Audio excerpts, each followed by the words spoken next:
Hampir 1 tahun saya pakai Poco X7 Pro ini dan sudah mengalami 1 kali major update dari Android 15 ke 16 dari HyperOS 2 ke HyperOS 3. Nah, kali ini saya akan nge-review hasil kamera dari Poco X7 Pro ini setelah saya gunakan kurang lebih 1 tahun ke belakang ini, dan apakah hasilnya masih bisa diandalkan di tahun 2026 ini untuk kalian yang baru ingin beli Poco X7 Pro ini ataupun untuk kalian yang akan membeli Poco X7 Pro ini secara second.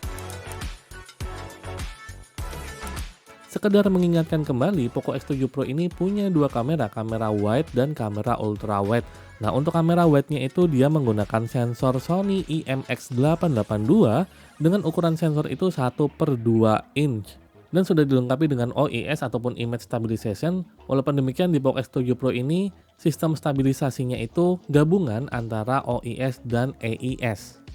Sedangkan untuk resolusi maksimalnya adalah di 50 megapiksel. Sedangkan kamera ultrawide-nya ini menggunakan sensor SmartSense SC820CS dengan resolusi maksimal itu 8 megapiksel saja dan kemampuan merekam video itu di 1080p 30 fps saja tanpa adanya OIS.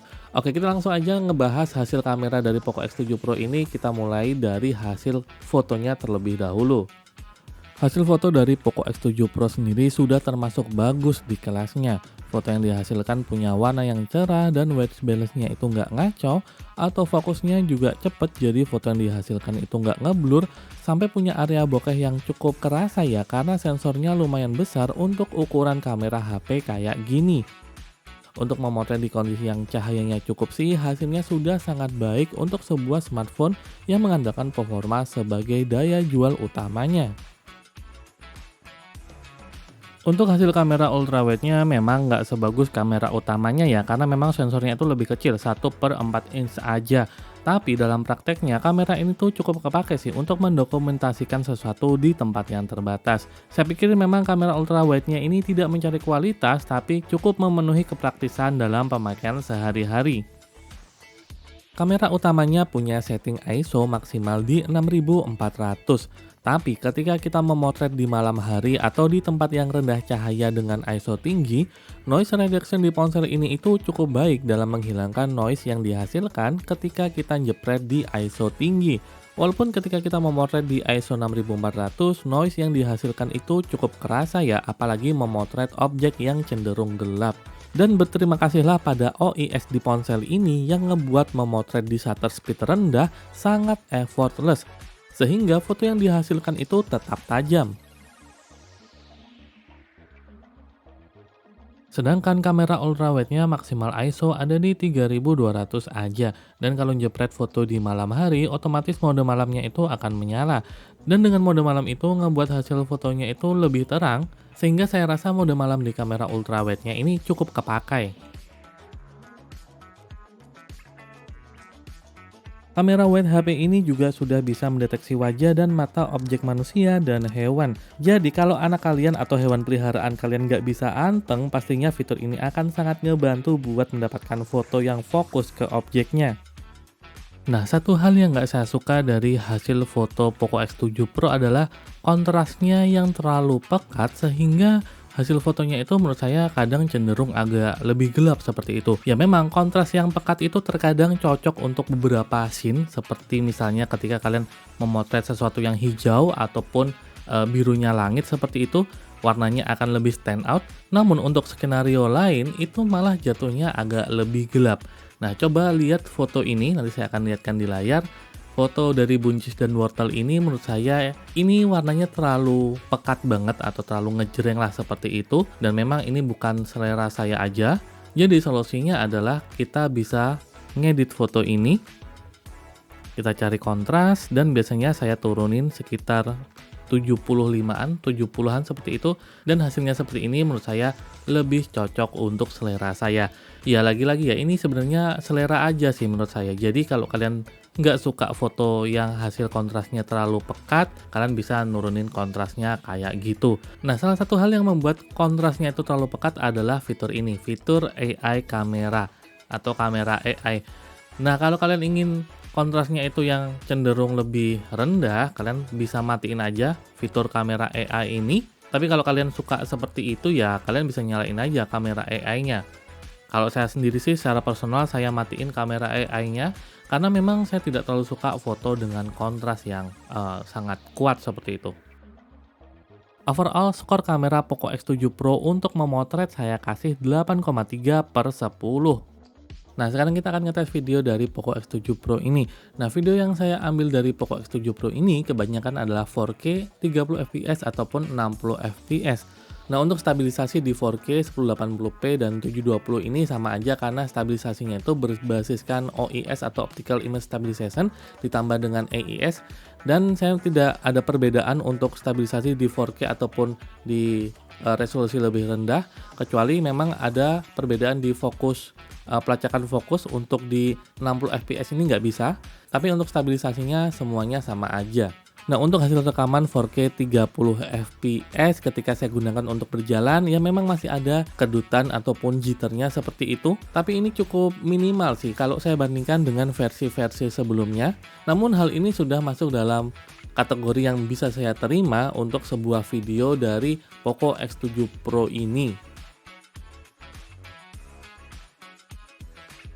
Sedangkan kalau kalian ingin hasilnya itu lebih smooth lagi, saran saya sih naikkan FPS-nya ke 60 fps. Karena ketika saya nyoba di 4K 60 fps sambil jalan seperti ini, jitternya dan kedutannya itu sangat minimal, lebih minimal dari 4K 30 fps sebelumnya.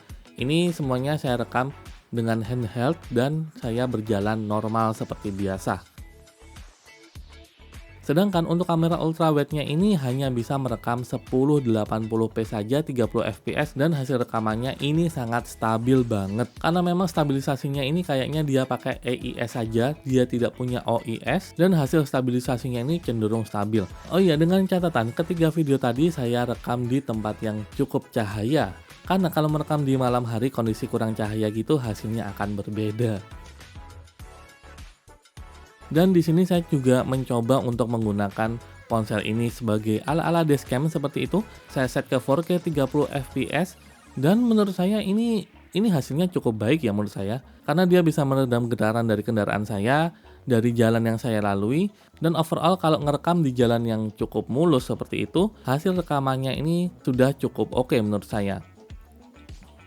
Dan kesimpulannya juga akan sama kalau kalian naikkan ke 60 fps, 4K 60 fps, hasil rekamannya itu akan cenderung lebih smooth aja, apalagi jalannya juga smooth seperti itu. Kalau kalian melihat getar-getaran dari wiper mobil saya ini karena memang mounting di mobil saya yang enggak kokoh-kokoh banget, jadi kalau ada getar dikit dia ikut getar juga HP-nya, tapi overall untuk hasil kameranya ini sudah cukup stabil lah menurut saya. Dan kalau kalian ingin super stabil, kalian bisa pakai kamera ultrawide-nya saja. Memang resolusinya cuma 1080p 30 fps. Tapi kalau kalian sering ngelewatin jalan geronjal seperti itu, saya sarankan kalian pakai kamera ultrawide-nya aja untuk ngerekam.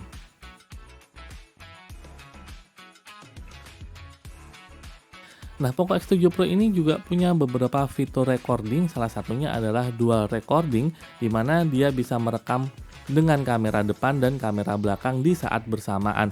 Sayangnya untuk kamera belakangnya itu dia fix hanya menggunakan kamera wide saja, dan resolusinya itu mentok di 1080p saja 30 fps. Kalau kalian ingin buat video ala-ala review mobil, ini mungkin cocok buat kalian karena kalian tidak perlu dua kamera, dan sebenarnya kalian bisa menyesuaikan besarnya, mau lebih besar kamera depannya atau kamera belakangnya atau setengah-setengah. Kalau ini saya setting untuk kamera belakangnya itu yang tampilannya lebih gede dan kamera depannya tampilannya lebih kecil.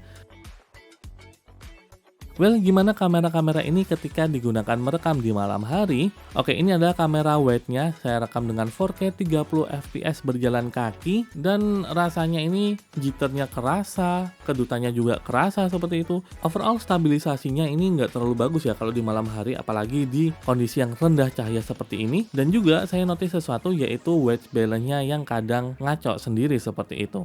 Kalau saya naikin ke 60 fps, hasilnya juga tetap sama, getarannya lebih kerasa daripada ketika saya merekam di siang hari. Teori saya adalah OIS-nya sudah tidak bisa menstabilisasi gambar di shutter speed yang rendah seperti itu.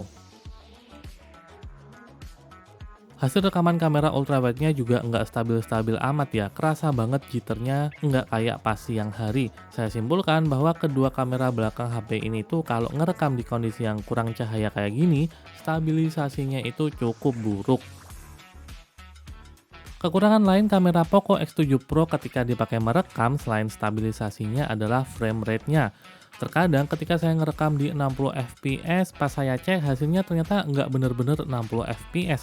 Terkadang turun di 54 fps. Padahal settingan untuk otomatis menurunkan frame rate udah saya matikan.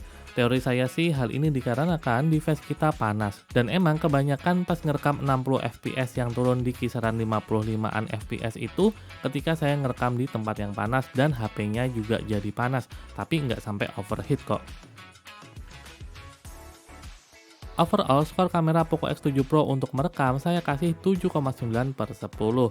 Jadi, overall performa kamera wide dan ultrawide Poco X7 Pro ini adalah 8,1/10. Saya sendiri ngerasa selama hampir setahun pakai HP ini, performa kameranya sudah cukup bagus walaupun ada kekurangan di sana-sini. Tapi hal tersebut masih bisa saya maklumi. Jadi, kalau kalian baru mau beli HP ini dan tanya mengenai kameranya, saya cukup ngerekomendasiin HP ini untuk kalian. Tapi gimana menurut kalian?